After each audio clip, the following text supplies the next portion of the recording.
Assalamualaikum warahmatullahi wabarakatuh. Perkenalkan, nama saya Ismi Nurais dari kelas 1EA21 dengan NPM 102219145. Di sini saya akan menjelaskan tentang sejarah singkat bahasa Indonesia, fungsi bahasa Indonesia, dan mengapa bahasa Indonesia itu penting untuk dipelajari.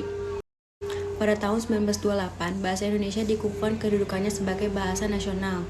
Nah, bahasa Indonesia lalu dinyatakan kedudukannya sebagai bahasa negara pada tanggal 18 Agustus 1945. Karena pada saat itu Undang-Undang Dasar 1945 disahkan sebagai Undang-Undang Dasar Negara Republik Indonesia. Dalam Undang-Undang Dasar 1945, pasal 36 disebutkan bahwa bahasa negara ialah bahasa Indonesia. Lalu dari mana bahasa Indonesia berasal? Berdasarkan keputusan Kongres Bahasa Indonesia II tahun 1954 di Medan, dinyatakan bahwa bahasa Indonesia mempunyai akar dari bahasa Melayu. Bahasa Indonesia tumbuh dan berkembang dari bahasa Melayu yang sudah dipergunakan sebagai bahasa penghubung, bukan hanya di Kepulauan Nusantara, melainkan hampir di seluruh Asia Tenggara. Bahasa Melayu mulai dipakai di kawasan Asia Tenggara sejak abad ke-7. Hal itu dibuktikan dengan ditemukannya prasasti-prasasti. Prasasti itu bertuliskan huruf Pranagari berbahasa Melayu kuna. Bahasa Melayu kuna menyebar ke pelosok Nusantara bersamaan dengan menyebarnya agama Islam di wilayah Nusantara. Bahasa Melayu yang dipakai di wilayah Nusantara dalam pertumbuhannya dipengaruhi oleh corak budaya daerah.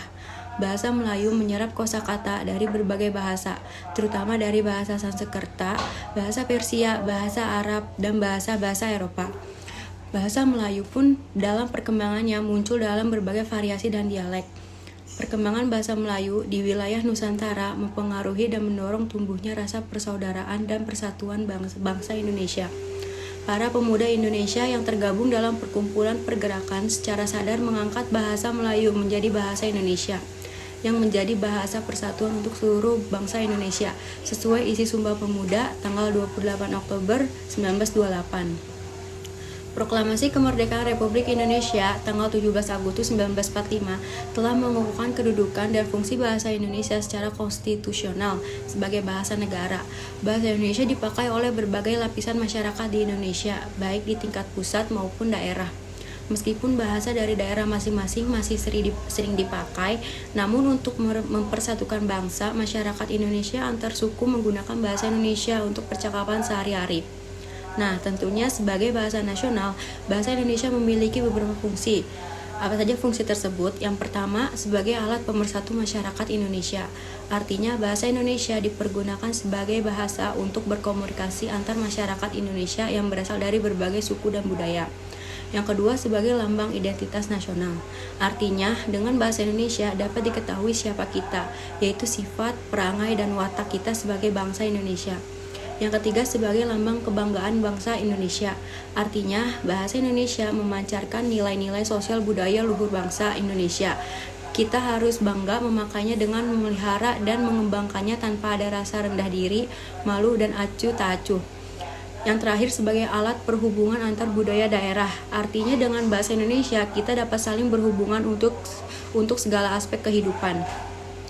Namun, bahasa Indonesia tidak hanya memiliki fungsi sebagai bahasa nasional. Bahasa Indonesia juga memiliki fungsi sebagai bahasa negara, antara lain, yang pertama sebagai bahasa resmi negara, yang kedua sebagai bahasa pengantar resmi di lembaga-lembaga pendidikan, yang ketiga sebagai alat penghubung pada tingkat nasional serta kepentingan pemerintah, yang terakhir sebagai bahasa resmi dalam pengembangan kebudayaan dan pemanfaatan ilmu pengetahuan serta teknologi modern. Selanjutnya, mengapa bahasa Indonesia itu penting untuk dipelajari? Bahasa Indonesia adalah bahasa persatuan. Karena itulah bahasa Indonesia menjadi sangat penting untuk dipelajari sebagai alat pemersatu bangsa Indonesia. Komunikasi yang dilakukan oleh setiap orang bukan hanya komunikasi secara lisan, tetapi juga secara tulisan. Banyak orang menganggap tidak perlu mempelajari bahasa Indonesia karena merasa apabila lawan bicara mengerti, maka tidak perlu mempelajari bahasa Indonesia yang terkesan baku. Memang alasan ini cukup bisa diterima.